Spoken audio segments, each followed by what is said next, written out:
maybe I can do slideshow mode.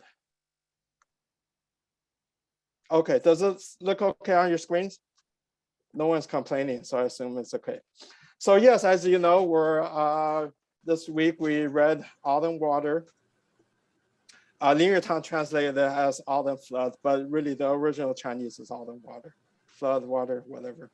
I'm gonna give a quick background and on kind of a short bio of Zhuangzi, the person and also of the book.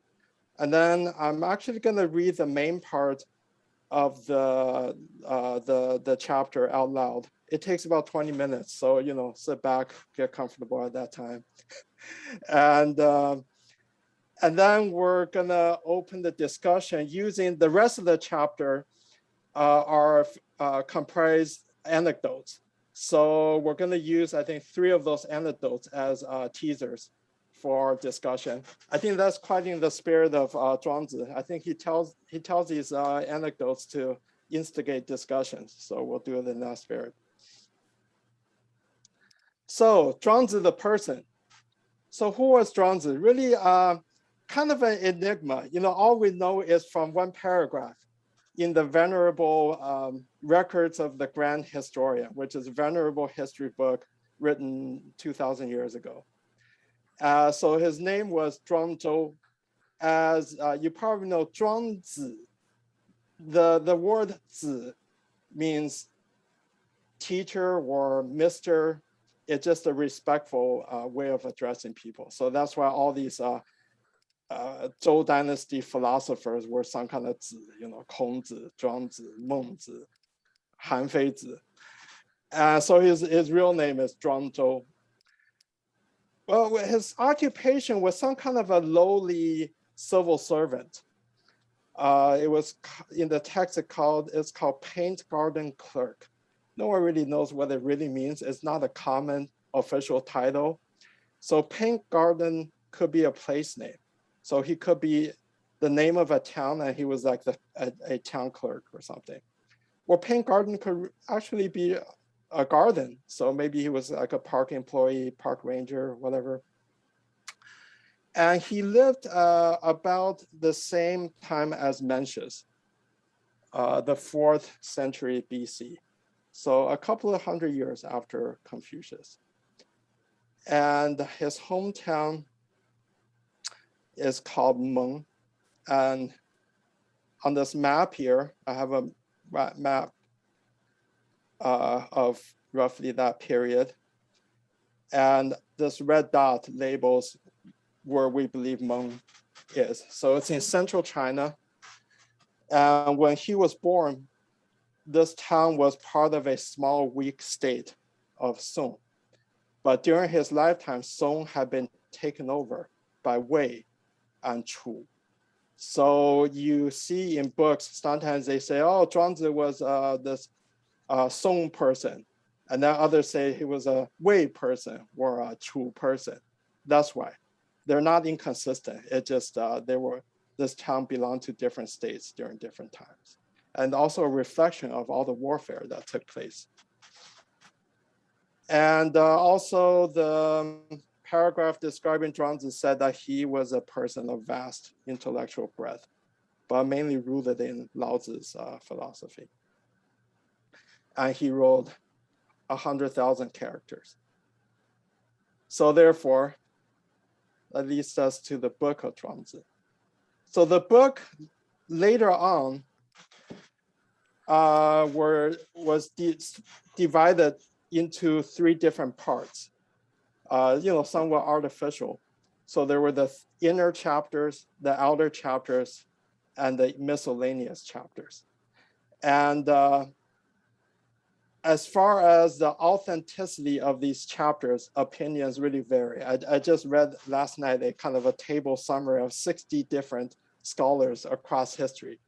And, you know, they all have varying opinions. But I would say many of them, maybe most, believe that Zhuangzi himself directly wrote the 7 inner chapters.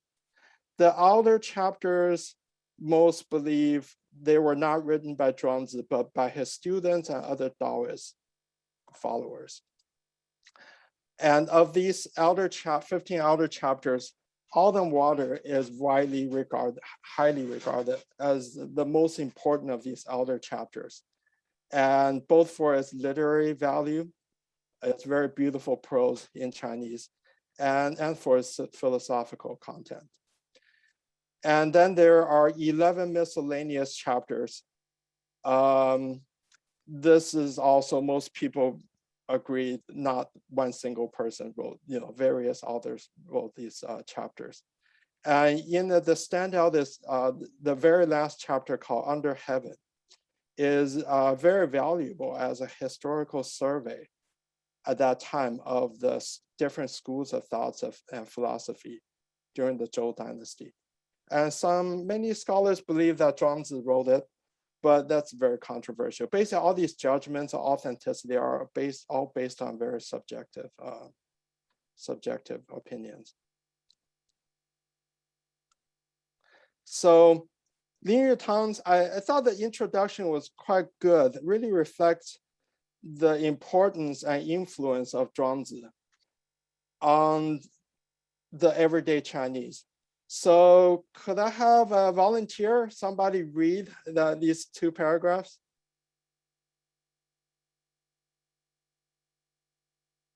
I'll read it, sure. Thank you, Audrey. This is the introduction, right? Yeah. On the whole, how do I say it, Zhangzi? Yeah, that's fine. Must be considered the greatest prose writer of the Zhou dynasty. His claim to this portion rests both upon the brilliance of his style and the depth of his thought. That explains the fact that although he was probably the greatest slanderer of Confucius, and with Moji, the greatest antagonist of Confucian ideas, no Confucian scholar has not openly or secretly admired him. People who would not openly agree with his ideas would nevertheless read him as literature. No, do you want me to go on? Yes, please. Nor can it be said that a pure-blooded Chinese could ever quite disagree with Zhangzi's idea. Taoism is not a school of thought in China. It is a deep fundamental trait of Chinese thinking and of the Chinese attitude toward life and toward society. It has depth, while Confucianism has only a practical sense of proportions. It enriches Chinese poetry and imagination with an immeasurable manner, and it gives a philosophic sanction to whatever is in the idle, freedom-loving, poetic, vagabond Chinese soul. It provides the only safe romantic release from the severe Confucian classic restraints and humanizes the very humanists themselves. Therefore, when a Chinese succeeds, he is always a Confucianist. And when he fails, he is always a Taoist. As more people fail, they succeed in this world. And as all who succeed know that they succeed, but in a lame and halting manner when they examine themselves in the dark hours of the night. I believe Taoist ideas are more often at work than Confucianism. Thank you, Audrey, for the excellent reading.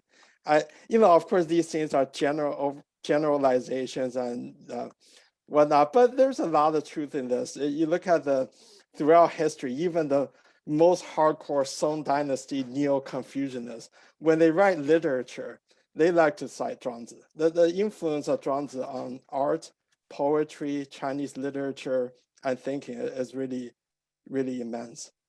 And so kind of as a body of evidence of Zhuangzi's influence on even the everyday Chinese today is just the sheer, out of this one little chapter, the 4 character idioms that trace their origins to this chapter. It's immense. Like I went through and I picked out 9. There's probably ones that I missed. So what are 4 character idioms? They are idioms in everyday language that have become like, it's a phrase that's become basically like a word, but the phrase is associated with a historical story. So that when you use that phrase, it has a multitude of meanings and it brings a certain scene into mind. So it's a very important element of the Chinese language, and it's something that we use every day to express ourselves. And it's really, I think of them as little nuggets and capsules of culture, literature, and history, all in 4 characters. And I say Asian languages, plural.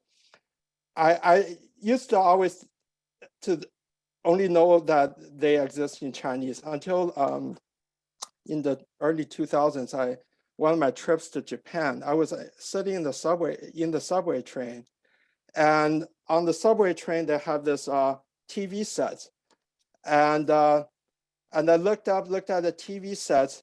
It was one cartoon after another, showing the 4 character idioms and the story behind each one. So that's when I realized, at least in the Japanese language, it's very important as well.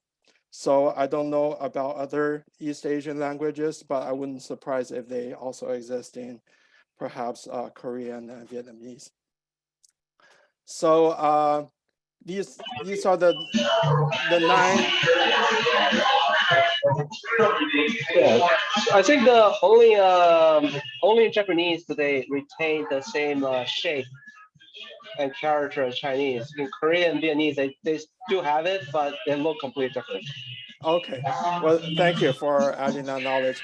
By the way, there's a lot of background music, so if you can somehow turn that off, that would be great. Thank you. So yeah, maybe I'll go through them very quickly. Wang Yang Xing Tan is a direct kind of word-for-word translation, sigh aroused by viewing the ocean. We use to express recognizing one's smallness when confronting something vast. 见笑大方, laughable by those who know the great Tao. It's expressing that when you realize you expose your ignorance in front of experts. Maybe that's what I'm doing right now with you guys. 井底之蛙, well-bottomed frog.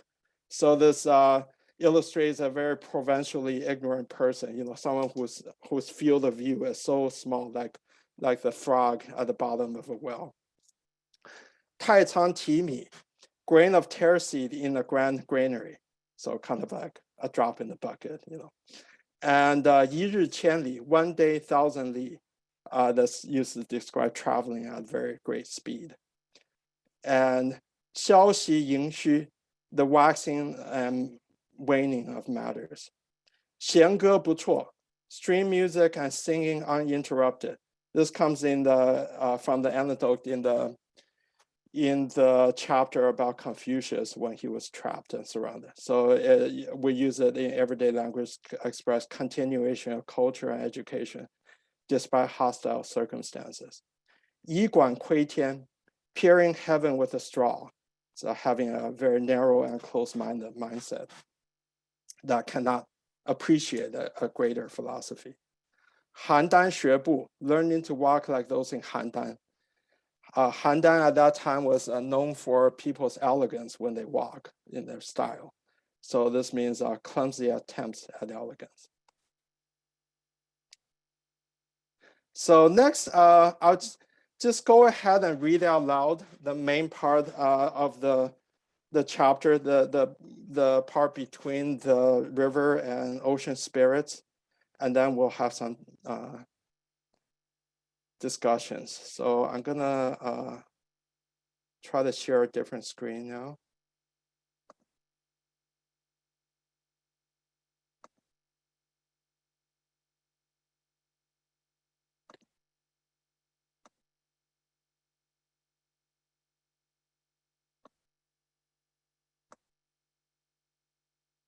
Okay, like I said, it's gonna take 20 minutes, so get comfortable first, and I'm gonna get started. In the time of autumn floods, 100 streams poured into the river.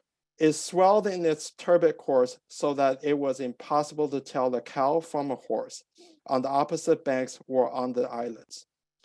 Then the spirit of the river laughed for joy that all the beauty of the earth was gathered to himself. Down the stream, he journeyed east until he reached the North Sea. There, looking eastward and seeing no limit to its wide expanse, his countenance began to change. As he gazed over the ocean, he sighed and said to North Sea Joe, a vulgar proverb says that he who has heard a great many truths thinks no one equal to himself, and such a one am I.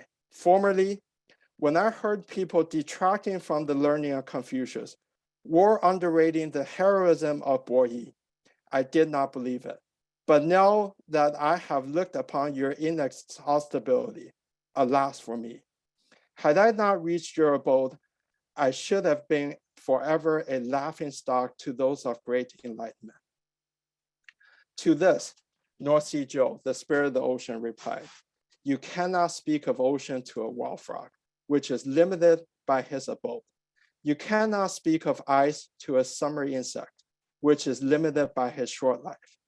You cannot speak of Tao to a pedagogue who is limited in his knowledge.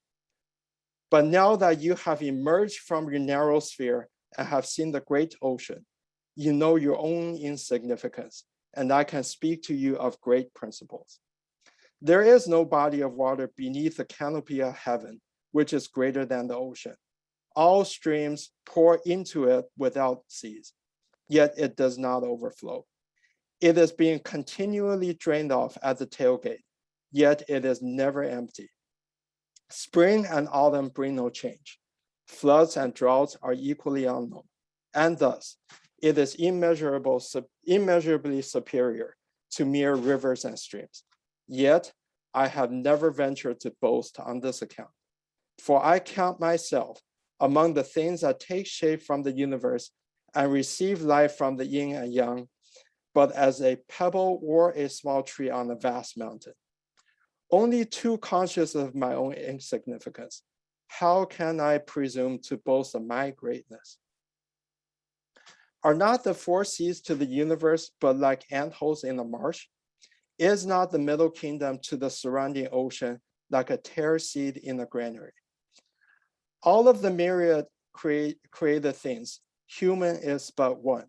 And of all those who inhabit the 9 continents, living on the fruit of the earth and move about in cart and boat, an individual human is but one. Is not he, as compared with all creation, but as the tip of a hair upon a horse's body? The succession of the 5 rulers, the contention of the 3 kings, the concerns of the kind-hearted, and labors of the administrators are but this and nothing more. Bo Yi refused to the throne for fame. Zhuangzi, Confucius, discoursed to get a reputation for learning. This overestimation of self on their part was it not very much like your own previous self-estimation in reference to water? Very well, replied the spirit of the river. Am I then to regard the universe as great and the tip of a hair as small? Not at all, said the spirit of the ocean. Dimensions are limitless. Time is endless. Conditions are not constant. Terms are not final. Thus, the wise human looks into space and does not regard the small as too little, nor the great as too much, for she knows that there is no limit to dimensions. She looks back into the past and does not grieve over what is far off, nor rejoice over what is near, for she knows that time is without end. She investigates fullness and decay, and therefore does not rejoice if she succeeds, or lament if she fails, for she knows that conditions are not constant. She who clearly apprehends the scheme of existence does not rejoice over life, nor repine at death, for she knows that terms are not final. What a human knows is not to be compared with what he does not know. The span of his existence is not to be compared with the span of his non-existence. To strive to exhaust the infinite by means of the infinitesimal necessarily lands him in confusion and unhappiness. How then should one be able to say that the tip of a hair is the ne plus ultra of smallness, or that the universe is the ne plus ultra of greatness? Dialecticians of the day, replied the spirit of the river, all say that infinitesimal has no form, and that the infinite is beyond all measurement. Is that true?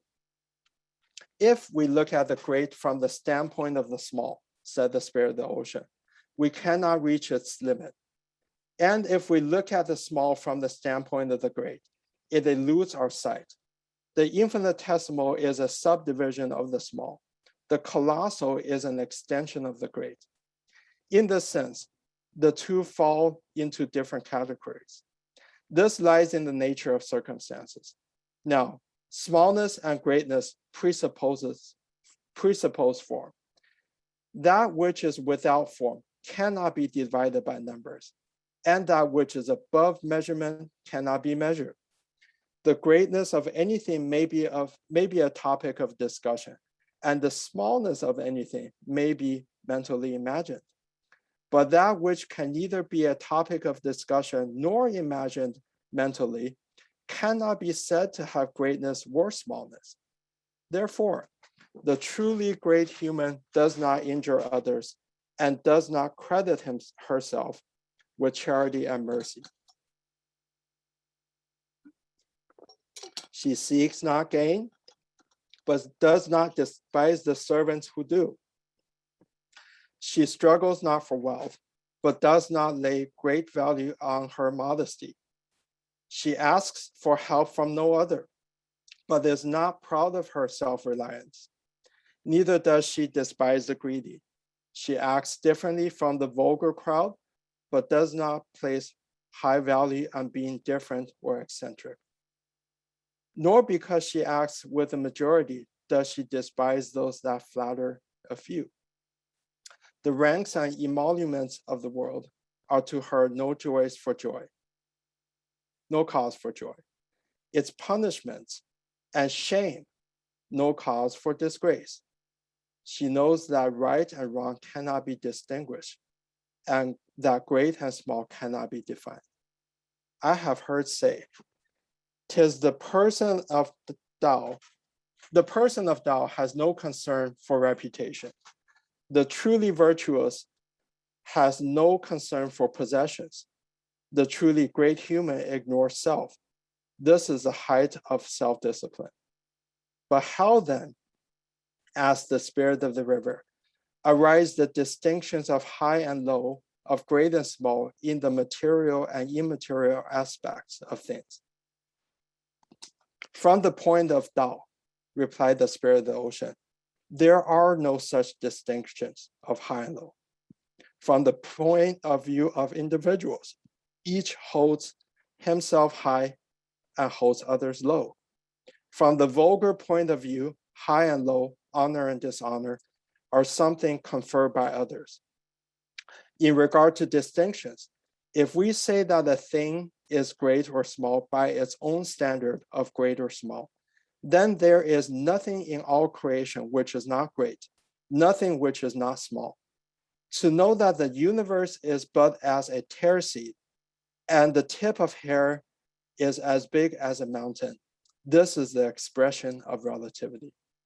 In regard to function, if we say that something exists or does not exist by its own standard of existence or non-existence, then there is nothing which does not exist, nothing which does not perish from existence. If we know that east and west are convertible, and yet necessary terms in relation to each other, then such relative functions may be determined. In regard to human desires or interests, if we say that anything is good or bad because it is either good or bad, according to our individual standards, then there is nothing which is not good, nothing which is not bad. If we know that Yao and Jie each regarded himself as good and the other as bad, then the direction of their instincts become apparent. Of old, Yao and Shun abdicated in favor of worthy successors, and the rule was maintained. While Zhi Kuai, the prince of Yan, abdicated in favor of Zizhi, and the latter failed. Tang and Wu got the empire by fighting, while by fighting, Begong lost it. From this, it may be seen that the value of abdicating or fighting, of acting like Yao or Jie, varies according to time and may not be regarded as constant principle. A battering ram can knock down a wall, but it cannot repair a breach. Different things are differently applied. Qi Ji and Hua Liu could travel 1,000 li in one day, but for catching rats, they are not equal to a wildcat. Different animals possess different aptitudes. An owl can catch fleas at night and see the tip of a hair, but if it comes out in the daytime, it can open wide its eyes and yet fail to see a mountain. Different creatures are differently constituted. Thus, those who say that they would have right without its correlate, wrong, or good government without its correlate, misrule, do not apprehend the great principles of the universe, nor the nature of all creation. One might as well talk of the existence of heaven without that of earth, or of the negative principle without the positive, which is clearly impossible. Yet people keep on discussing it without stop. Such people have not reached enlightenment.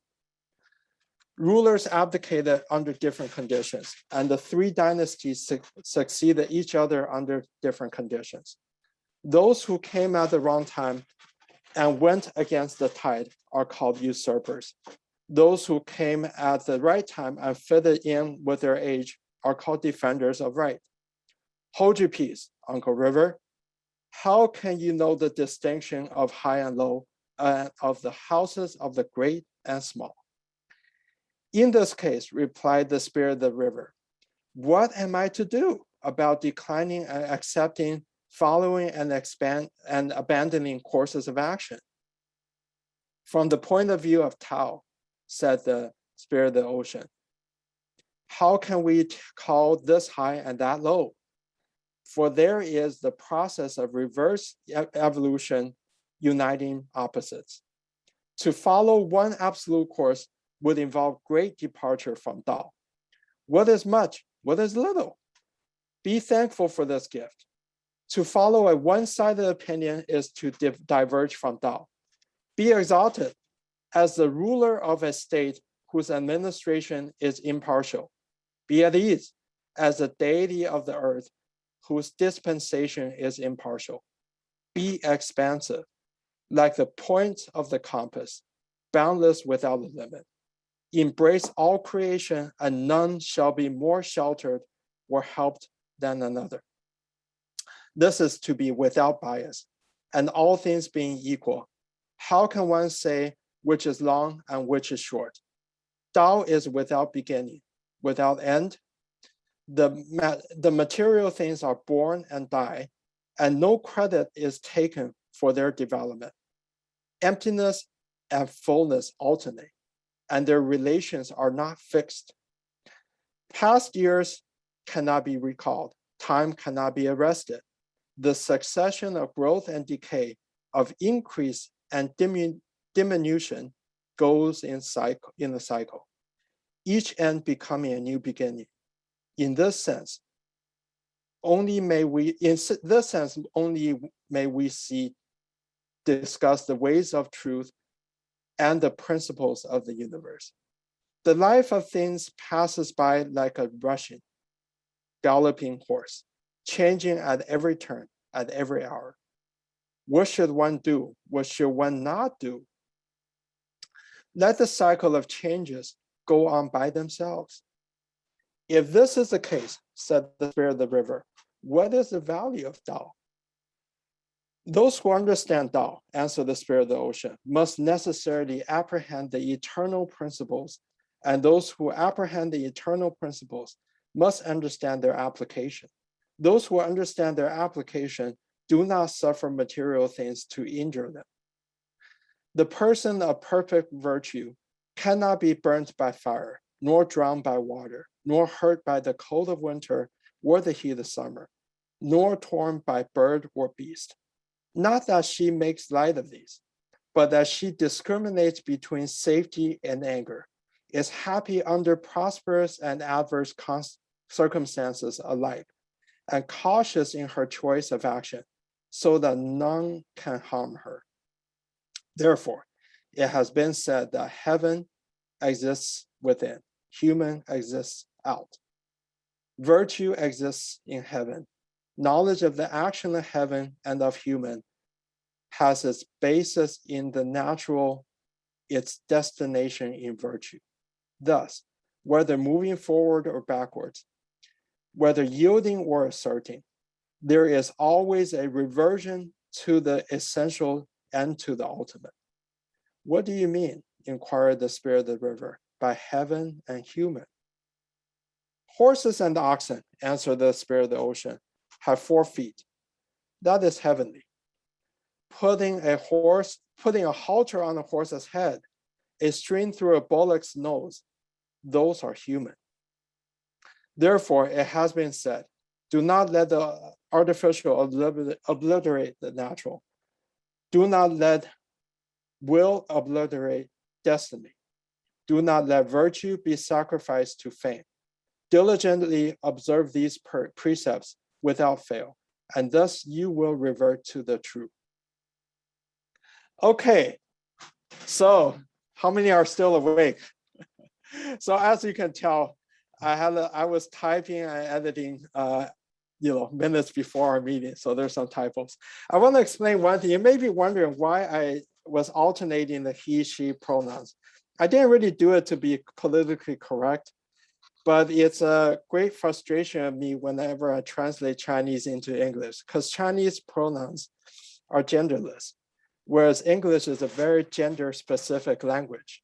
So the translations for ease of reading, often just use he, she, man for the fluidity of the text, which I don't disagree with, but still it's a distortion of language. So I decided to just alternate the pronouns as kind of a compromise. So it's a lot to absorb. So I thought maybe I write down some quick thoughts as an outline of these 7 sections of the part that we just read. It's kind of a 7 Q&A. So you had the opening scene, kind of a moment of epiphany of the river spirit, who had a lot of hubris, but upon seeing the ocean, he realized that how small he is. And then that leads to the next kind of, I call it sort of the oceans getting him to think out of the box, small, great, full, empty, gain, loss, knowledgeable, ignorant. It all depends on the perspective. And there's mentioning heretic is not the smallest thing, heaven and earth are not the biggest. Ocean is big to most people, but it's compared to the universe, it's very tiny. So we don't know what the universe's smallest substance and its full extent are. And the next is the ocean spirit went a step further, kind of like throw away the box. The formless beings defy the concepts, the precepts as great or small. The great or small, ultimately, even that distinction is just meaningless. And at this point, it starts to translate from these very abstract cosmological things into the human. So therefore, the great human is detached from common value judgments and distinctions. And the next section is, there's no set distinctions on value and greatness. Tao doesn't see them. Humans see them due to their own positions, opinions, and perspectives that we take. So as soon as you take a position, then you start seeing good, bad, capable, incompetent, loyalty, treason. It all depends on the circumstances and how you apply. So then, okay, you broke down all these concepts, and now how do we act? It's like nothing means anything. So the ocean's spirit's answer is follow Tao. Tao has no distinction, no boundaries, no self, no beginning, and no end. But Tao just naturally transforms. But that's still pretty confusing, right? So the river spirit followed up with more questions. So what's so precious about Tao? Well, the ultimate practitioner of Tao, the ultimate human, is immune from harm and roots oneself in heaven. So then what's heaven? And so the concept of heaven versus human came up. So what is heaven? What is human? So I really like this analogy here. That's one of those things, like you can't explain it. So you can, but it can be kind of illustrated. So the way that horses are and cattle and animals are born, that's heavenly, that's nature. But when man try to control them by putting harnesses on draft animals and ropes through their noses, that's human. So this is a summary of the main body. So I thought let's open with discussion, and I chose the three of the 6 anecdotes or fables from this chapter as discussion teasers. So would someone volunteer to read this one, the walrus, centipede, snake, wind, eye, and heart? James, go ahead, please. Thank you. Oh, you're welcome. The walrus envies the centipede. The centipede envies the snake. The snake envies the wind. The wind envies the eye. And the eye envies the mind. The walrus said to the centipede, I hop about on one leg, but not very successfully. How do you manage all those legs you have? I don't manage them, replied the centipede. Have you never seen saliva? When it is ejected, the big drops are the size of pearls, the small ones like mist. At random, they fall in countless numbers. So too does my natural mechanism move, without my knowing how to do it. The centipede said to the snake, with all my legs, I do not move as fast as you with none. How is that? One's natural mechanism, replied the snake, is not a thing to be changed. What need have I for legs? The snake said to the wind, I wriggle about by moving my spine as if I had legs. Now, you seem to be without form, and yet you come blustering down from the North Sea to bluster away to the South Sea. How do you do it? 'Tis true, replied the wind, that I bluster as you say, but anyone who sticks his finger or his foot into me excels me. On the other hand, I can tear away huge trees and destroy large buildings. This power is given only to me. Out of many minor defeats, I win a big victory, and to win a big victory is given only to the sages. Thank you, James. Great. So yeah, any comments, questions relating this story to the concepts of the 7 Q&As, thoughts about how it relates to your own life? Anything. Let's talk. James. Know what your nature is. If you know Yes. your nature, you're going to be in a mental position to succeed. Yes. Own it and be comfortable with it. Madeline. Yes, thank you, Pin. This section stuck in my mind. I was quite curious because we never hear about why the wind envies the eye and the eye envies the mind. It just moves on to another section. And I'm wondering, is it incomplete in the original manuscript, or is this a cultural thing that everyone knows? Can you fill it in? Can you solve the mystery for me? I wondered about that too. My explanation is, these books, At that time, Zhou Dynasty was before the invention of paper. So these books were written on bamboo strips, and the bamboo were tied together into pages by rope. And it's very easy to lose a stick or two. So that's one possibility, that we lost a little bit of text. I have a different, kind of different answer, you know. So, Yeah, go ahead, please. Yeah, I think your answer is right. Well, it's very possible, but I think another thing is probably it's obvious because they talk this fable is talking about from, you see, you can easily deduct from the logic, right? The snake has no leg, and talk about wind, right? Wind still have, you see, you can feel. When they talk about eye, there's something like a light, okay? So even more incorporeal than the wind. And then talk about your mind, okay? That's your thinking. That's even more virtual than the light.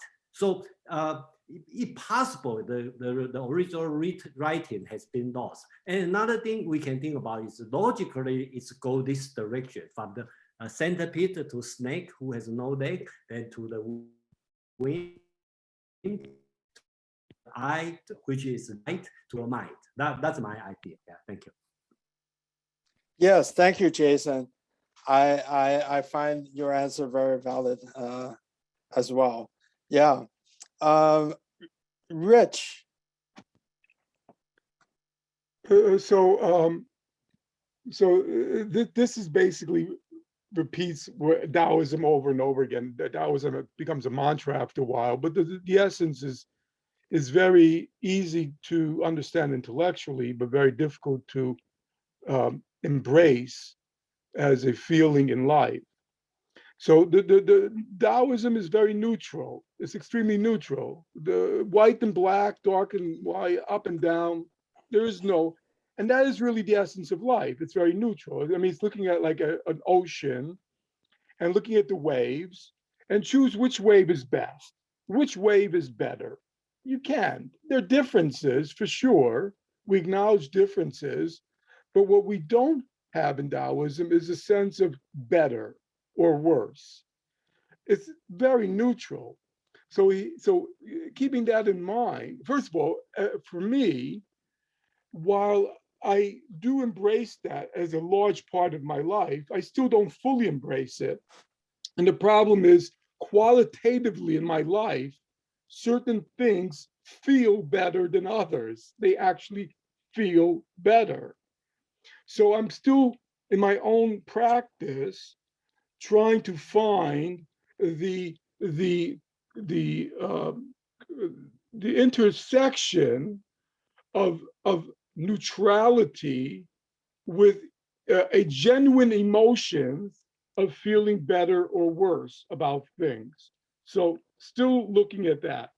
Just one point about translations. First of all, I don't think nitpicking on words here and there has any value at all. I used to help people in trying to translate English literature, and the translations were so particular to a particular era of time. It was so particular to a particular, and the way the words were used was in such irony.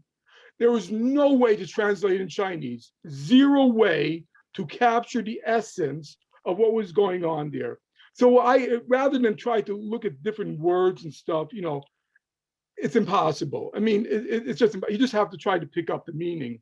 Where I have a small objection here is the use of the word victorious or victory. What was that? Victory. So victory, again, gives a sense of something better than something else. And I would use a more neutral kind of translation, such as a greater understanding or a progression, but something a little bit more neutral than victory only applied to the sages. I would say something, understanding that comes from experiencing or something. So try to neutralize the translation as much as possible in order to embrace the value or what the Tao is trying to say. Thank you for sharing your insights and thoughts. Chris, I believe Chris is next. Yeah, hi. So I think it's very interesting. So the point I think of where you couldn't achieve perfect knowledge is pretty close to, if I had to marry it back to the Western side, it's pretty close to the concept that Kierkegaard puts out, right?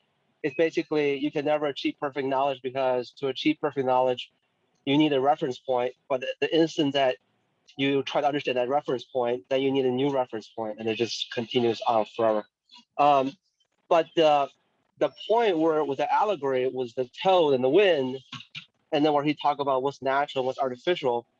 I guess it's not fair for them because they don't have the beneficial of the empirical observations that we have now over 1,000 years regarding evolution, right?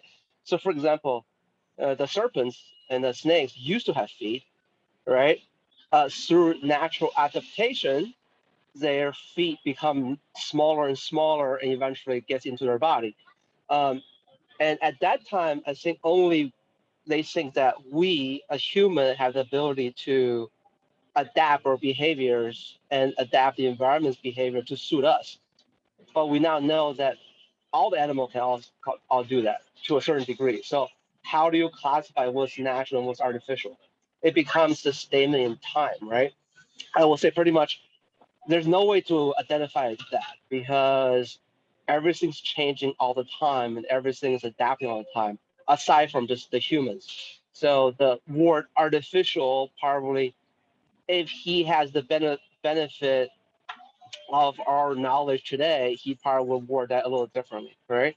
And then lastly, just I think someone just talk about the nitpicking. I don't think it's a nitpicking thing. I think when you read a certain classical literature, it doesn't matter is Shakespeare or is Gilgamesh or Chinese, or anything Asiatica.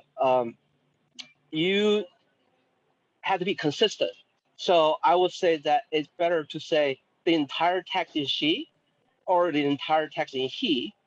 But if you switch it back and forth, it definitely does change a certain understanding and create certain confusions. I think that is important.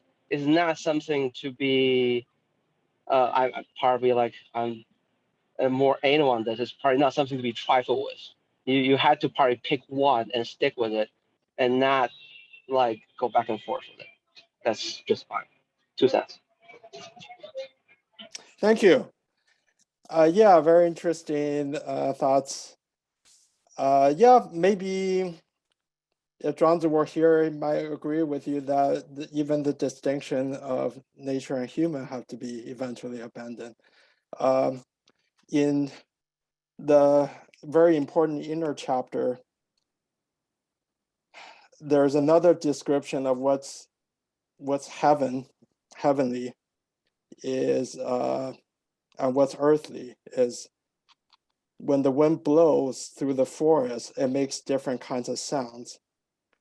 So the different sounds are earthly, but whatever force is making those sounds is heavenly. So I think in that chapter, it goes to an even more abstract level. Yeah. So, okay, let's see. Dave, yeah, I think Dave hasn't spoken, and James K and Phil and Mark, and then James Cook. Thank you, Penn. I will admit I had not read this before, but I saw this meetup and looked very interesting, and I'm really enjoying learning about Eastern philosophy.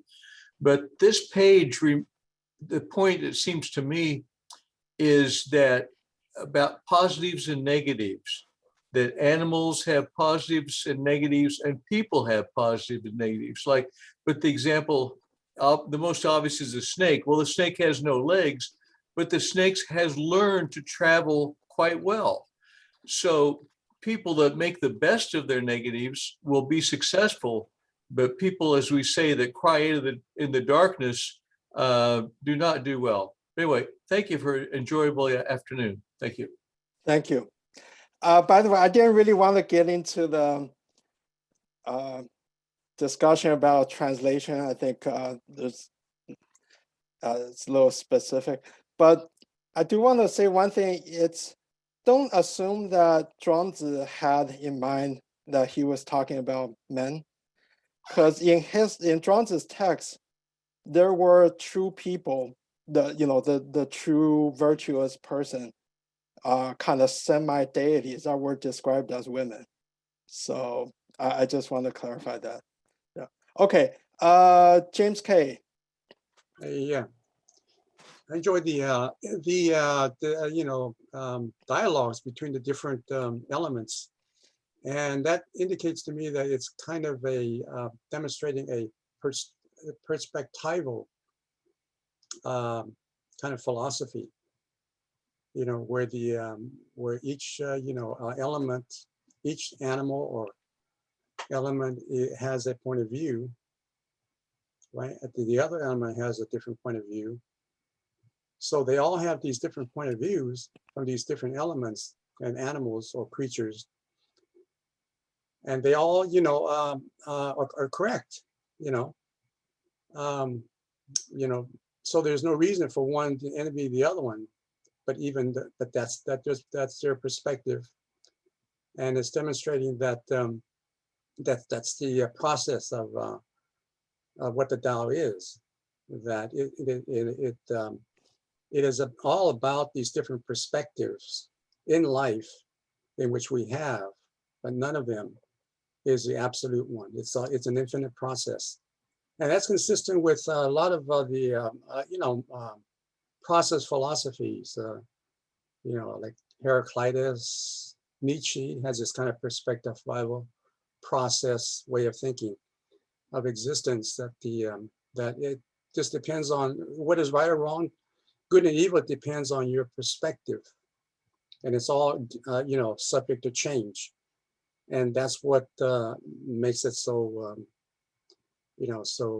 elusive, because it's all part of the process of change. And I think that's demonstrating what the Tao is. The Tao is this process of these infinite perspectives that includes all of these. If you can comprehend all these different perspectives, then you are closest to the Tao. But is that possible? So you try to, and so you try to make not to make any final judgments about anything when it comes down to it. So I guess that's what it means to me, and I really enjoy that. Thank you for sharing your insights. Next, we'll do Phil, Mark, and James Cook, and then we'll move on to the next fable. Thank you. It seems like Zhuangzi is trying to manifest the relationship between heaven and earth. And I want to contrast that with the Western point of view. It turns out that humanism is really following the tradition of monotheism, because the man is the measure of all things. Whereas with the Tao, even though he's trying to manifest all things beyond the unknowable to the kind of a knowable world, in a sense, it is really multi-perspectival.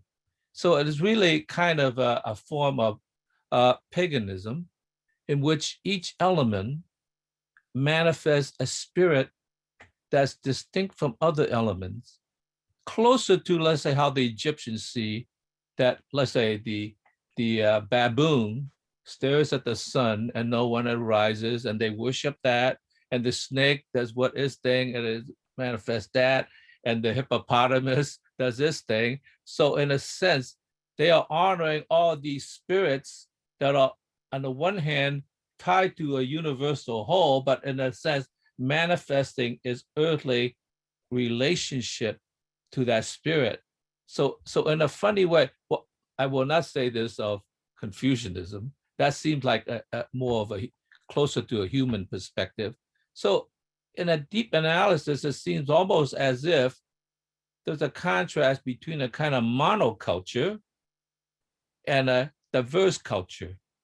And so that to me is interesting, because the West, in a sense, has been able to be more specific and dominant because it manifested this monoculture and it exert power in a different form, while the East, or I would say paganism, is manifested at least honoring these different spirits. So therefore it takes a more, how should I say, I don't want to quite say the word conservative, a more cautious and honoring system to the others that also have this spirit. Would you comment on that? Because it seems like that is the underlying thing, because it seems interesting that he manifests the Tao, not necessarily in a human perspective. In fact, even the way he wrote, these other spirits did not take an anthropomorphic form, but they remain this sort of diverse form that's tied to their origins. So that's very, very interesting. So how did a Chinese scholar live Monday through Fridays with Confucianism, which is a kind of a mono-humanistic relationship, and the weekends, let's say, in this sort of more multiverse universe? That's an interesting thing. Will you say something about that? Yeah, thank you, Phil. Very interesting point. Especially the interpretation along the lines of monotheism and multi. I haven't thought about it enough to respond, but it is true that in our culture, everything can have a spirit. A tree that lives long enough, you know, in Taiwan, for example, if a tree is like 1,000 years old, we call it Godwood, God's tree, you know, and if you injure it, there's could be a price to be paid. And same with a rock, you know, a rock and anything can have a spirit. A mountain definitely has spirit. So that is, and that really, the origin of that is way earlier than even Zhuangzi's time, at least from Song Dynasty, which is the one before Zhou Dynasty. And how can one live Monday through Friday as a Confucianist and on weekends? But you know, people are like that, right? Humans are complex. And you live by Confucianism for work and for things, and eventually you get tired. You need some emotional respite, and where shit happens, you know, you it's out of control life. Then you have to find refuge. That's why I decided to share. Read Lin Yutang's intro. You know, he's basically addressing that. Yeah. Okay. Thank you. Next, I believe is Mark, and then James Cook. Yeah, thank you. My first impression when I started reading the conversation between the river spirit and the ocean spirit was I kind of had a negative sense to it, because I'm pretty familiar with the Tao Te Ching. I've read it a lot in a lot of different translations, and it reminds me a lot of Hegel, actually. Like, it seems very conceptual, whereas the dialogue between the river and the ocean spirit struck me as kind of like more anthropomorphic. Like, you have these entities, non-conscious entities having this conversation. But the content of the dialogue itself, I thought, was actually pretty interesting and reminded me more of the Tao Te Ching. So I've read a little bit about, there's some scholars, and I think mostly non-Chinese, perhaps all Chinese, who make a division between philosophical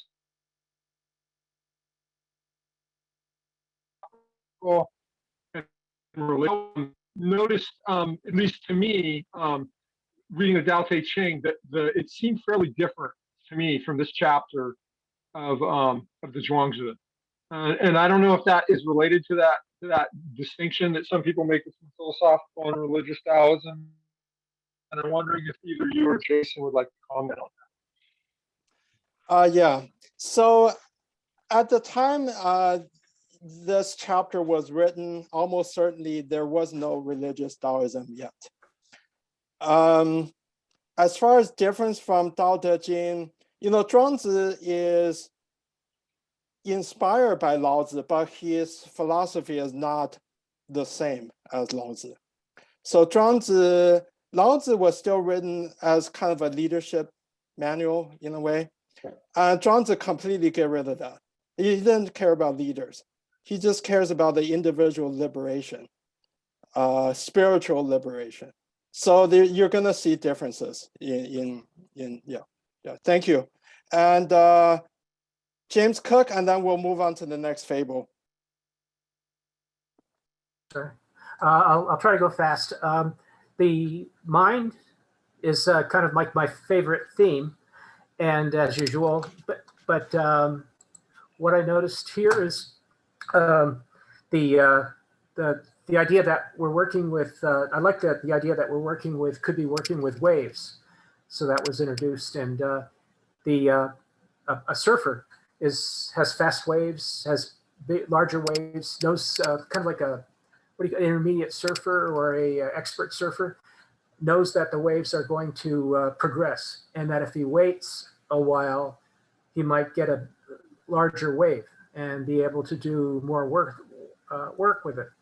But the master level surfer, he knows that the waves that are the most interesting of all, the ones that you can do the most possible tricks and get the most eloquent rides, they come only periodically. They're not necessarily the largest.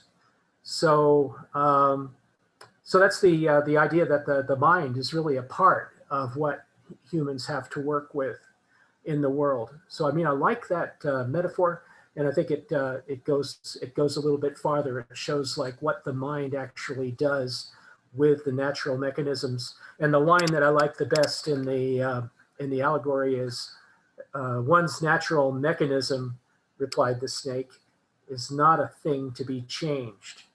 What need have I for legs?" So that has a big impression on me, because that's any creature's natural mechanism is the one that is unsurpassed, and the one that is the most superlative and the most useful. Thanks. Thank you, James. Yeah, that's one of my favorites. So let's move on, and then I want to make sure we have time for the very last fable because it's very famous. And okay.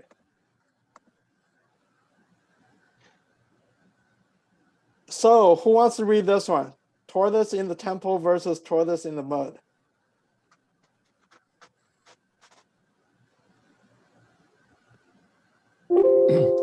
This is David Tacoma. I'd be glad to read. Yeah, please do. Thank you. In fact, I'm going to leave my video off because I think we've had some audio troubles. But when Confucius visited Kuang, is that where we're starting? No, that one when Zhuangzi was fishing on the Pooh River. Do we need to scroll? I think the you are not in the right screen, Pin. You are not in the right page. Oh, I'm not sharing the right screen. Oh, thank you. I'm looking at. Okay, sorry about that. Yeah, I thought we'd already read that. New share. Which one you want to share? My PowerPoint. Yeah. Okay. Are you talking about the fishing with turtle, the big turtle? Yeah. Okay, that's okay. Resume share. Okay. How about now? Do you see it? No, it's What? wrong. What? You need to go to the page and scroll down, and I think you skip one. You skip the Confucius part, right? And you skip the Gongsun Long part. Then you go into Zhuangzi is fishing, right? Yeah. Is this? How about now? Yeah, that's the one. That's the one okay. you talk about. The Zhuangzi is fishing, and then Yeah. Oh, okay, yeah, that's the one. Okay, here. Yeah. Sorry about that. no problem. I made a mistake once myself. Tortoise in the temple versus tortoise in the mud. Zhuangzi was fishing on the Pooh River when the Prince of Chu sent two high officials to see him and said, "Our prince desires to burden you with the administration of the Chu state." Zhuangzi went on fishing without turning his head and said, I have heard that in Chu there is a sacred tortoise which died when it was 3,000 years old. The prince keeps this tortoise carefully enclosed in a chest in his ancestral temple. Now, would this tortoise rather be dead and have its remains venerated, or would it rather be alive and wagging its tail in the mud? It would rather be alive, replied the two officials, and wagging its tails in the mud. Begone, cried Zhuangzi. I too will wag my tail in the mud. So, everyone jump in. What do you think? I think that the meaning is fairly clear, but it shows Zhuangzi's humor. I like this reason. Okay, I like the way Zhuangzi responds. It's not only this one. Every time people ask Zhuangzi, and instead of answer his question, Zhuangzi always tell him a story. Okay, I think that's his style, better than Confucius. Every time the people ask confused question, what is Ren, beneficent, and Confucius just simply say, not people. And Zhuangzi will be different. He tell you a story, okay, every question, okay. That's another, I think, great influence of Zhuangzi is the Chinese sense of humor. Even when I listen to my grandfather and father's generations, when their sense of humor, that sarcasm, I really think it traces all the way back to Zhuangzi. He really was Zhuangzi was a smartass in many of these accounts. Phil, you're muted. That's incredibly cinematic, I think. I got something a little different, but it's on the same line.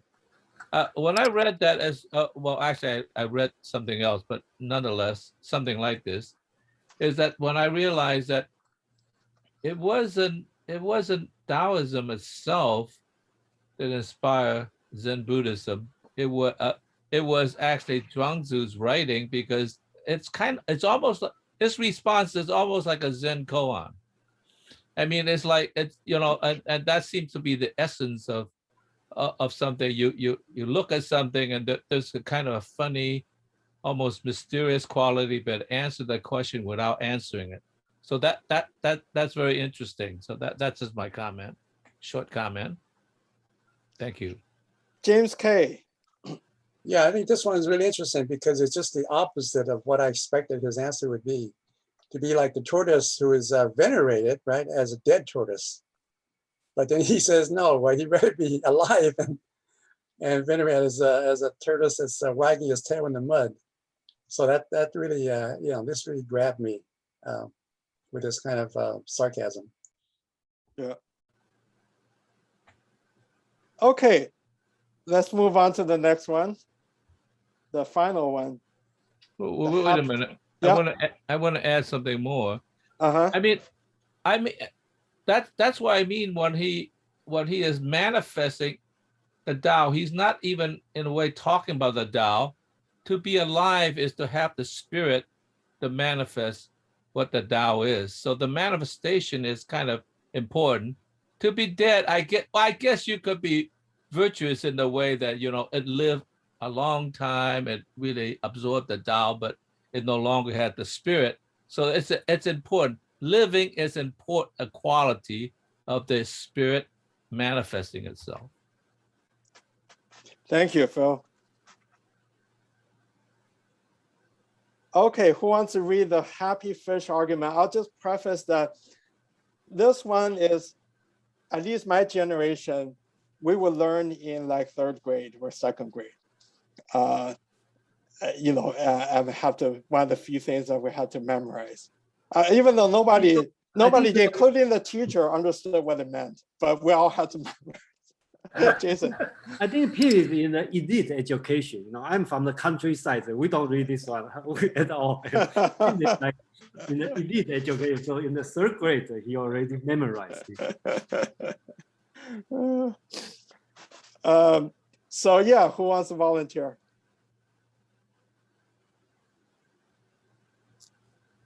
Well, no takers, I'll read it then. Happy fish argument. Zhuangzi and Huizi had strolled onto the Hao Bridge. when the former observed, see how the small fish are darting about? That is the happiness of the fish.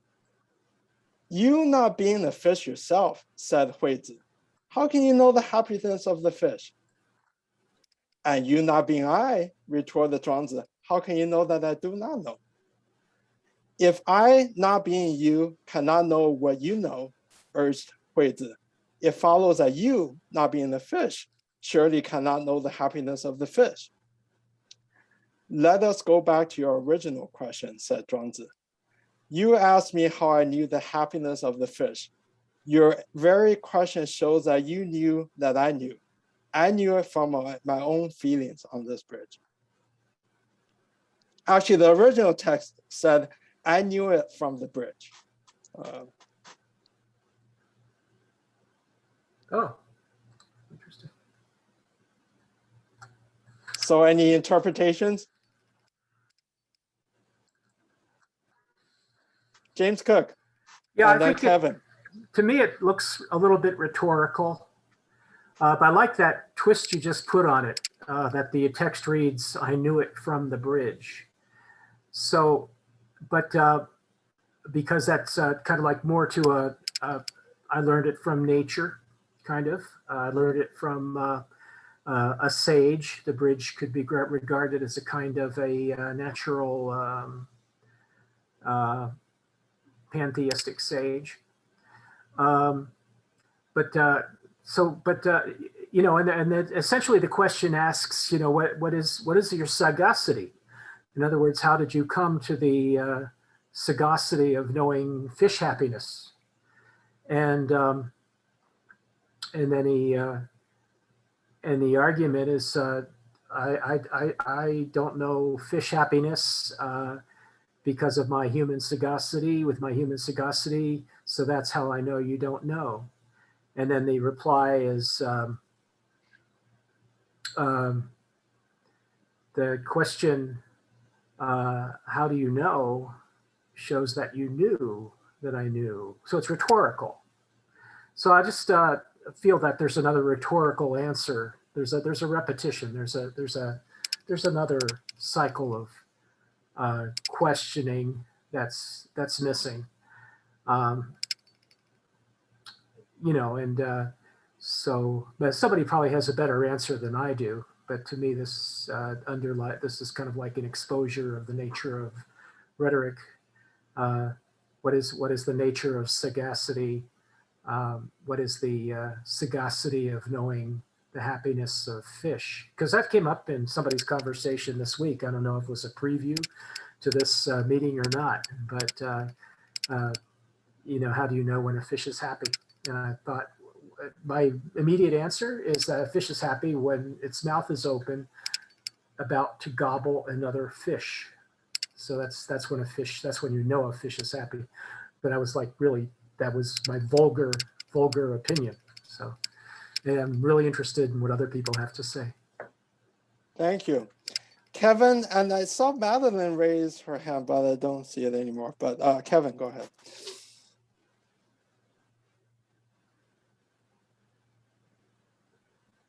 Kevin, are you muted?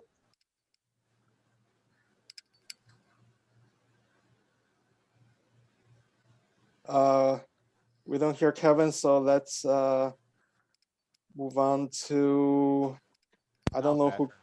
Oh, okay. Hi, Kevin. Go ahead. Sorry, I got a multiple.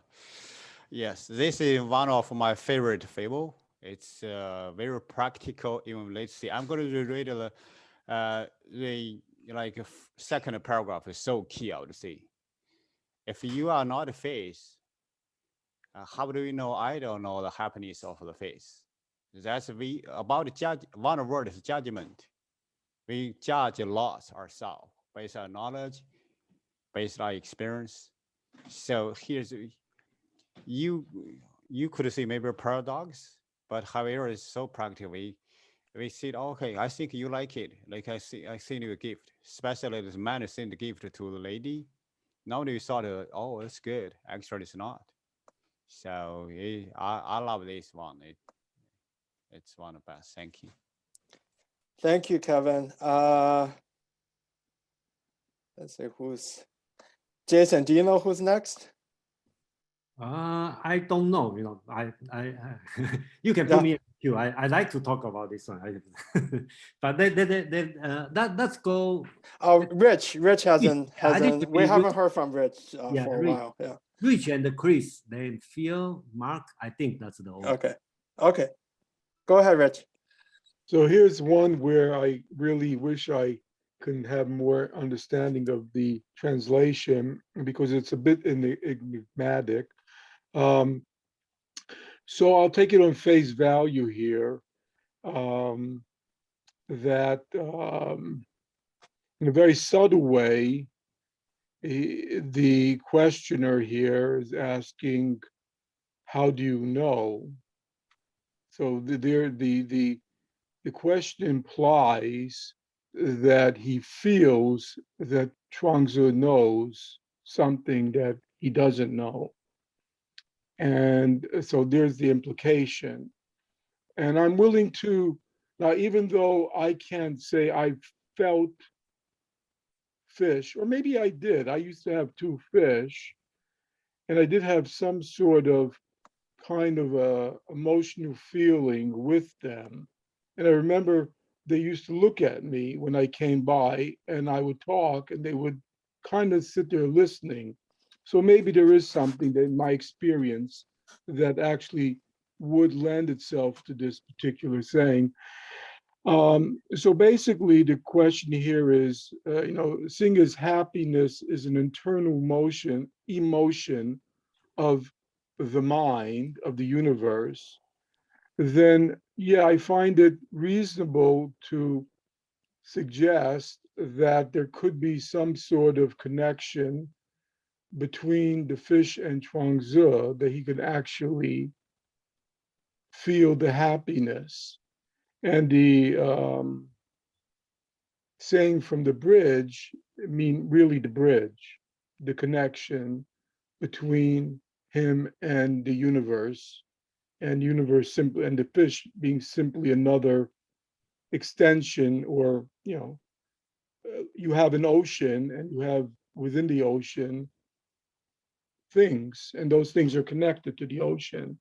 So through the ocean, you can feel the fish's feelings. It's plausible. I mean, I in my experience, I actually did feel very close to my fish, and I feel very close to my plants too.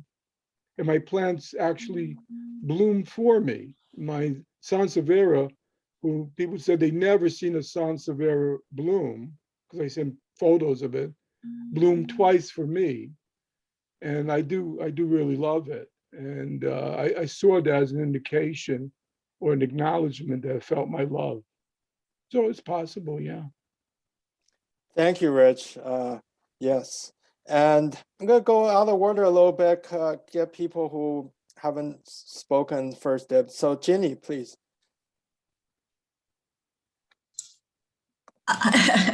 This is kind of a slight off the topic just a bit, but has anybody watched the show called Ted Lasso, British show, Ted Lasso? Oh, I guess not. Okay. Well, there's a line in that show that talks about be like a fish, because fish has 60-second memory. And if you live like a fish, then you will always be happy. And another comment I wanted to make is, was it, who just spoke? Rich? Let me see. Yeah, Rich. Yeah, Rich. Yeah, the way this plant that you were talking about bloomed for you, and you said that was interesting. I've been reading, and some of the philosophical meetings I've gone to, they've discussed about plants being sentient beings and how they do know things and they do have such a sense about, for example, when a mother tree knows that it's dying, it will send the nutrients from itself to its own offspring that may be 20 feet away, even though there's other trees 5 feet away from it. So clearly plants know and feel things a lot more than we have given them credit for all these years. So that's my little comment. Yes, I've seen research that show plants emit phytochemicals in response to environmental stress. Yes, and apparently trees do communicate among each other on the ground, making these very, very quiet sounds. Only scientists with these special machines were able to detect when one plant, one tree is lacking in one chemical. It'll ask for it to another tree nearby, and then they share certain nutrients and chemicals with each other. So apparently some very interesting studies, research is going on right now on plants and plant life. All right, so how about we do lots of hands up. Let's do Elena, Audrey, Mark, Phil. Elena, please. You're muted. Okay, can you hear? Yeah, now you're good. All right. So I almost feel like it's this line. Your very question shows that you knew that I knew. This is the big problem here. I mean, this is where everything just gets tied and not resolved. Yeah, because apparently what he's saying is that what Zhuangzi is saying is that just your question, you assumed my knowledge, and that answers everything. That's what I have a problem with here. I don't know if you can clarify it for me, but I think this is where it's all just sitting there and not getting resolved. For me, he's assuming something, and he wants us to agree with him. I don't know. I had the same difficulty for decades, but now I can have an answer. Yeah, go ahead, please, Jason, and then I'll share my thoughts. I've been thinking about this one for many years. Okay. The last question, right? The logic is quite simple. Okay, so Zhuangzi say fish is happy, and Huizi say you are not fish. How do you know fish is happy? Then Zhuangzi say, is that right? Yeah. Zhuangzi say if you are not me, right? How do you know? As I always say, if you are not me, how do you know? I don't know fish is happy. Then Huizi say the same analog, right? They all use analog, right? So since you don't know me, so I can know you don't know the fish, right? I think to this point are very clear, right? So they are use analog to this one. So I think this subject, the whole parable, the subject is about how do you know things. They are using analog, okay? So Huizi argues, since you are not me, right? So how do you know I don't know the fish is happy? So the last answer is very tricky and very simple. I don't think it's totally rhetorical answer, okay? Zhuangzi said, you ask me, how do I know fish is happy, right? You are pre-assume I know fish is happy. Okay, the point is by the same way, okay, you pre-assume me know fish is happy. I pre-assume I know fish is happy. So basically they are playing this kind, not only trick, they are talking about using analog to understand other people or other beings' mind. Okay, so I think that's the last part that being tricky on that. I've been thinking about for a long time, and I think that's my understanding of the last part on this. Yeah, so yeah, I hope it's clear, but at least I'm happy about my answer. Thank you, Jason. I don't know if you're planning to get to me or not, but my thing I wanted to raise was an interpretation of this question, the very question that was raised. Go ahead, Fred. Yeah, I have a different take on it in that I think it shows the wisdom of sarcasm that's characteristic of Chuangtse. In a sense, it's like Shakespeare when he says, "Let us protest too much."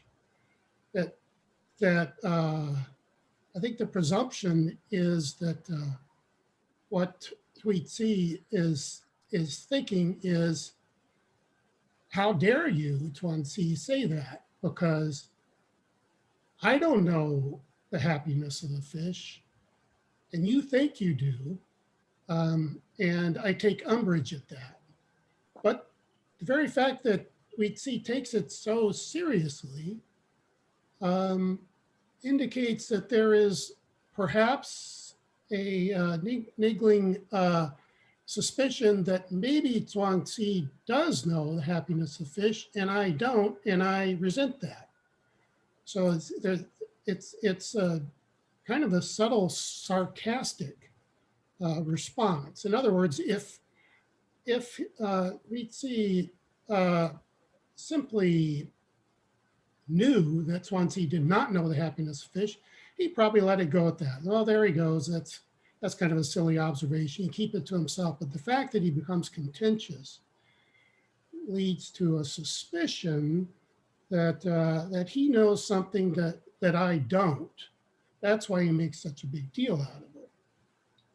I think it's a sarcasm. I mean, we can overanalyze it, but as a sarcastic response, I think it's really clever, and it kind of points, actually the sarcasm that goes throughout this points to an influence of in the great Tang poets, like Li Po and Tu Fu, kind of sarcasm that they have, and sort of anti-utilitarianism that they have in their poetry. So I think we might take a more poetic interpretation of this rather than a literal analytic interpretation. Thank you. Thank you, Fred. Yes, well, a lot of people have their hands up. That's great. I know you're eagerly waiting, but maybe I'll keep my response real short. I think, first of all, I think main purpose of this passage, I suspect, is to instigate this kind of discussion on whatever interpretation we walk away for ourselves is the right one. But what I recently started thinking is, okay, first, yeah, rhetorically, Zhuangzi is saying, you ask, how do I know? You didn't ask if I know. So you already assumed that I know. You're asking the how. Then the last part of the answer is like, I just know it. It's basically saying that you're worried about logic and rhetorics and things like that, but it's leading to a dead end.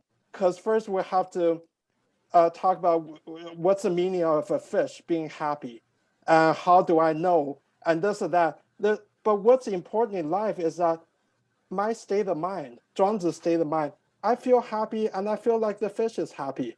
This is my occurring world, and that's the only thing that's important to me. So anyway, that's my interpretation. Next, let's go to Chris. What happened to Audrey? Audrey, yes, sorry, Audrey. Well, this is what happened to Audrey. She has a different translation, which made it a little easier for me. Zhuangzi and Chuangtse were strolling, blah, blah, blah. The minnows swim about so freely, following the openings wherever they take them. Such is the happiness of fish. And then the questions go on. But, and at the end, the last question from Zhuangzi to is the answer, his response is, since your question was premised on your knowing that I know it, I must know it from right here up above the Hao River. To me, it seems like Zhuangzi was looking at the fish swimming about and going wherever the holes take them or the tide takes them or whatever, which is a way of, following the Tao for the fish. And that for him, that to him is like this freedom and understanding and balance of being able to go where you will without being stopped, without having somebody just chop your head off or try and catch you with a net. Somehow means freedom, and freedom is balance, and that's the way I saw it, that the answer is. And so it's mine It's my understanding of what I think happiness is. I said it from up here feeling happy. So it's not too different from what you were just saying, Pin. Yeah, thank you, Audrey. And thank you for pointing out the biases built into translation. You're right. The most direct translation, looking at the original text is Zhuangzi said, the white fish are taking a journey leisurely. This fish is happy. So yeah, he did put the adjective, the adverb leisurely in there. So he is observing the fish. Okay, Chris. Okay, so I'll take everybody back to the beginning of the autumn flood. I think that'll make this much easier. I don't really think the animal matters. It could be a fish or a dog or a bear. It's an allegory, right? So at the beginning, the autumn flood, he or his student established that knowledge is relative, right? We cannot know, what we don't know and what we cannot comprehend. And then the relationship between everything, it can also change, right? Depends on the circumstances. So in this case, this is a logical fallacy what he's pointing out to his companion, which is one, he cannot assume that he know what Zhuangzi know or doesn't know, right? That's just something that he cannot assume to do if he is consistent with the beginning of the autumn flood. And then I think that part for me is the most important thing is we should know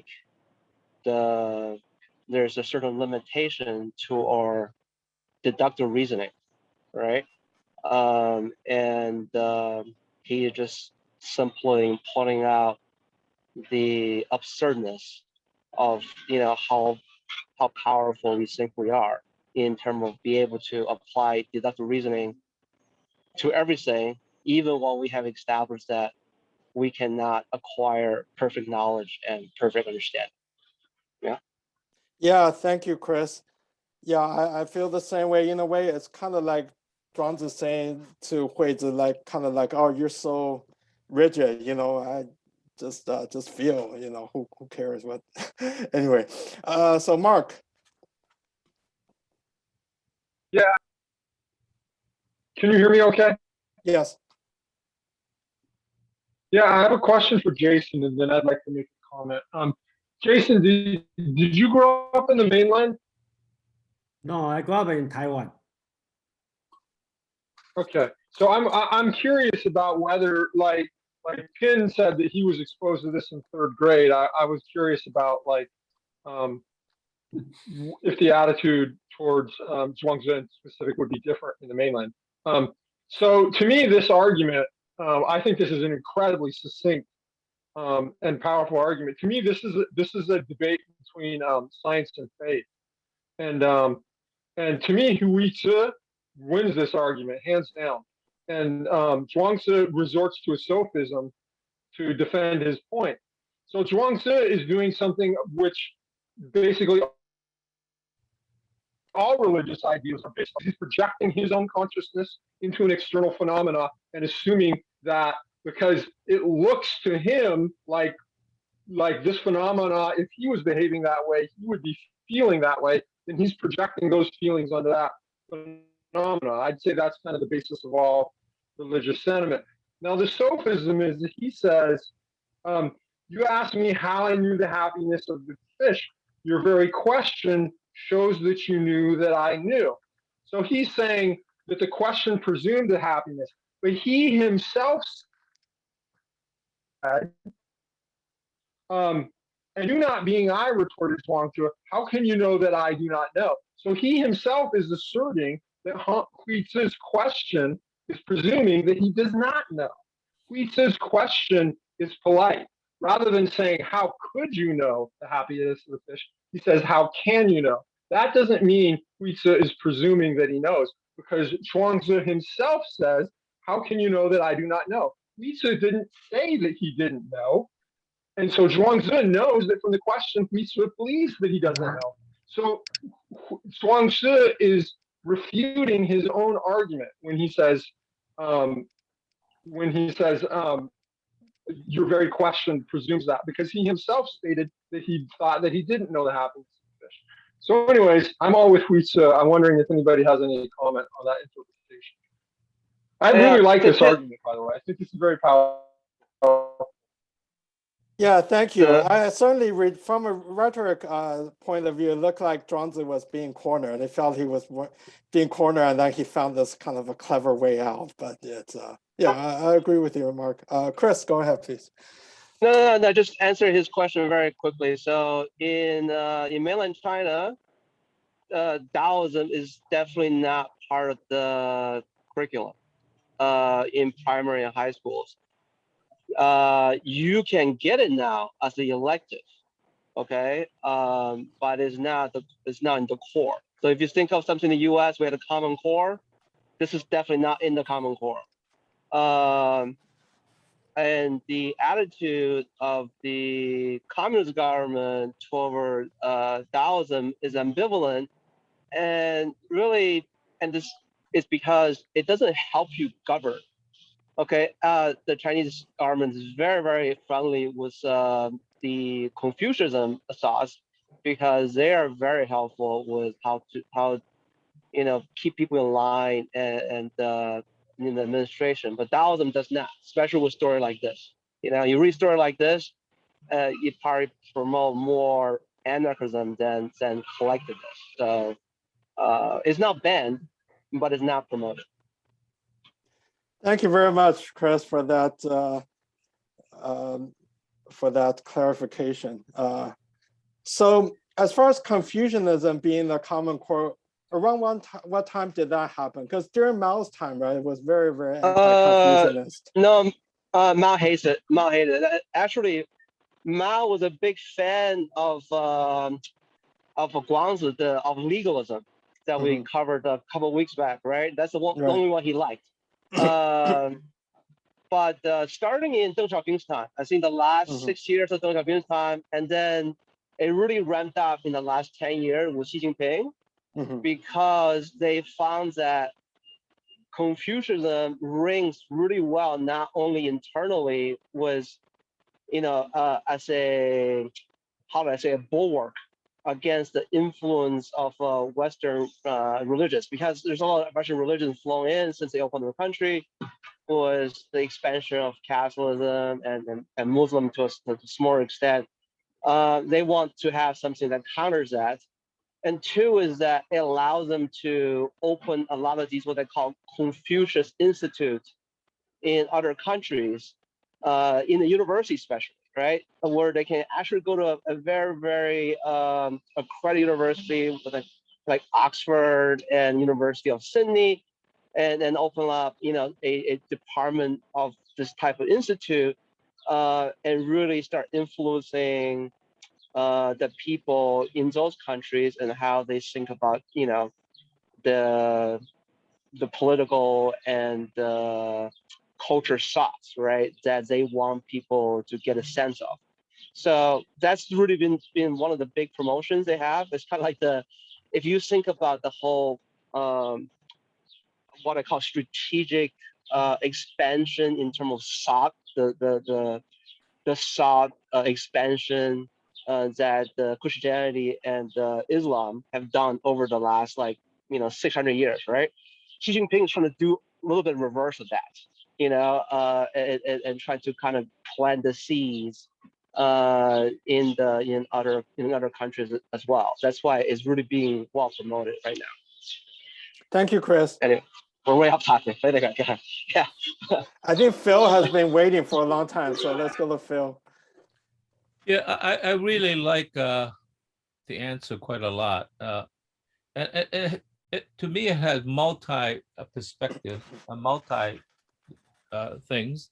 And the first thing I'll say is, if the spirit is a manifestation of the Tao, which is sort of unknowable, then the first answer would possibly be that it is not through knowledge, but through a kind of mutual harmony with the spirit that one could cross over to other beings and understand the spirit enough to say that you at least have a guess that they are being happy.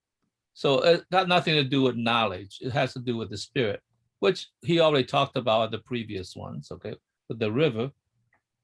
And the secondly is that I'm actually shocked that it was a post-structuralist criticism of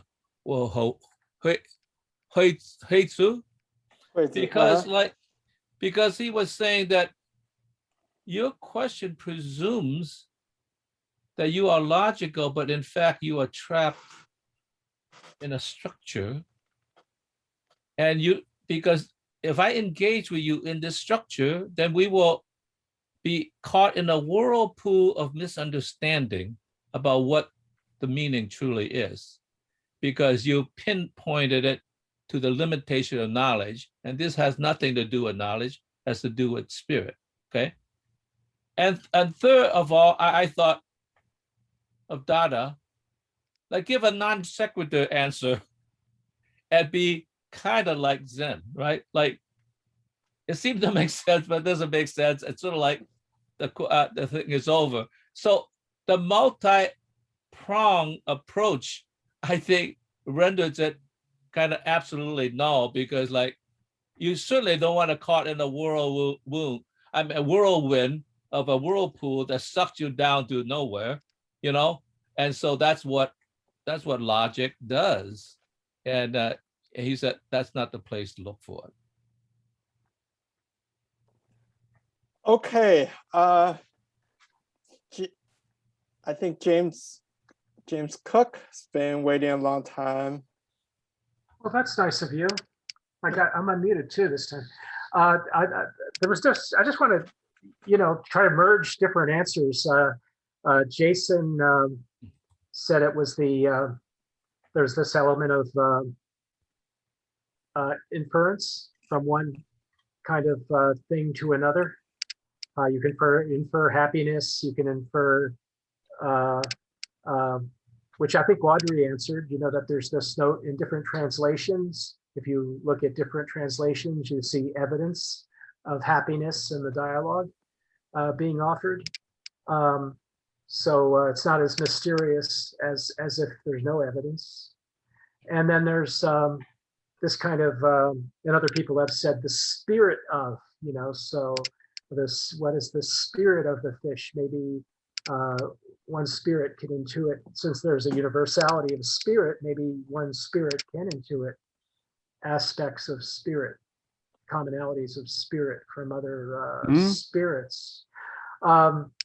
Which is, I understand it's really crazy.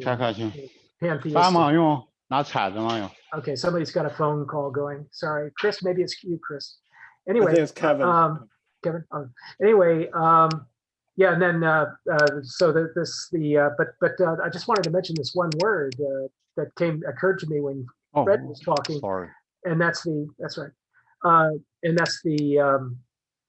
infinite regress. In Western philosophy, we have the concept of infinite regress, which is also present here. The idea that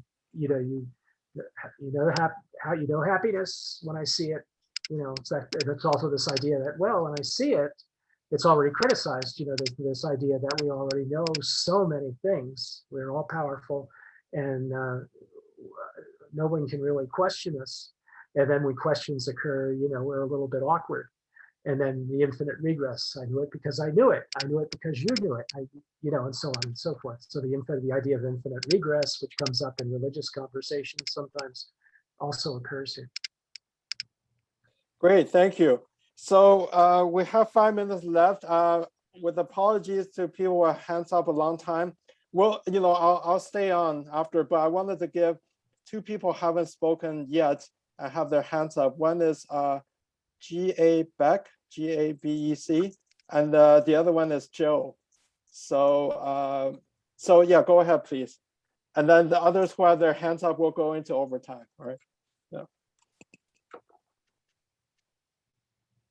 Yeah, this might be oversimplifying it, but for me, when I read this, the fish that's happy, it's the little fish. Could he be just referring to youth and the happiness, seeing that they appeared playful and meant nothing more by it? Yeah, it could very well be that's the true meaning, is that you don't think too hard, like Hui is there thinking way too hard. Yes. So thank you. Joe. Yeah, I stepped away, so I don't know if this has actually been shared yet, but I just think it really speaks to the idea of the limits of human knowledge as to what is actually going on, and our ability to anthropomorphize things, our tendency to anthropomorphize things. So that's just my quick comments. I know we're close on time, so I'll let it go there. Thank you for calling on. Thank you. Okay, let's see. James, Kay, Elena, and Kevin. Yeah, I think to understand this, we can just simply take it back to what the philosophy of Taoism is, right? What is the Tao? Doesn't the Tao include what you know and what you don't know? So the don't know of the Tao is important because the Tao is defined as infinite. So there's only so much that you can know, but the rest of it is what you don't know. And it seems like Zhuangzi knows that, knows that we don't know. And that's how you get by with, I think you mentioned this translated as feeling, right, on the bridge. And maybe the bridge is a symbol of that which you don't know. You are able to, because of this bridge of what you don't know, you can understand things or feel things, but it's not a kind of knowledge like cognitive or intellectual knowledge. So just like the wind is asked, how do you know how to blow wind? How do you know how to get around? The wind says, I don't know, right? And just like the centipede was asked, how do you, move those legs? How do you get them, organized and moving? The centipede says, I do it by not knowing. So this Chuangtse's answer is based on that kind of not knowing is how he knows. So it's kind of paradoxical, that if you know what you don't know, then at least you can feel what you don't know, right? And able to know things, possibly, yeah. Yeah, thank you. Elena. Can you hear me? Yeah. Yes. Okay, so this is in response to, I think, Chris maybe, who was talking about, the early Communist Party and Mao Zedong. And when I was in Taiwan, I was told by my Taiwanese husband, so I may be wrong, but that actually during the early days of the Communist Party, Lao Tzu was appreciated a lot by the likes of Mao Zedong because his philosophy is more sort of, it talks about equality of everything. I don't know if, I don't know if I'm coming completely from the left.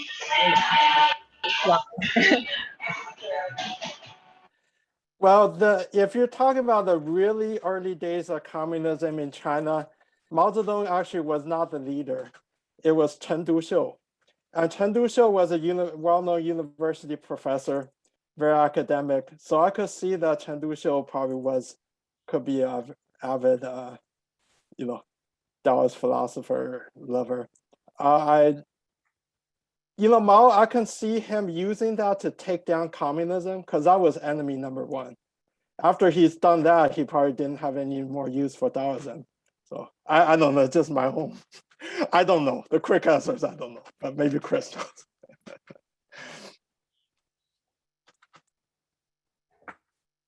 I think you should learn from Zhuangzi, when people ask you, how do you know? And I know from TV. So. Yeah, that's right. Yeah. No, the answer for this is a little bit too long. I'll just say this: Mao. I'll recommend anybody who has some time and read his personal bibliography and He's a very interesting person. He done terrible things, but his taste in philosophy and literature is actually pretty eclectic. But the saying was Laozi, right, at the end.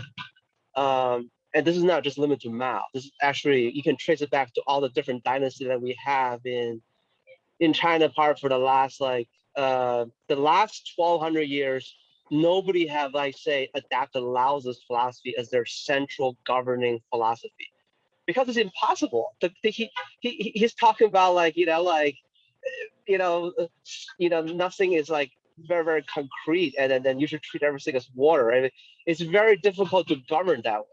You need to dumb it down. To govern properly, especially in the pyramid structure, you need to dumb everything down and make everything very, very administrative and rule based, and so people knows what to do at a very, very low level. So you don't have to be bothered with everything, because the emperor doesn't want to make all kinds of decisions all by himself.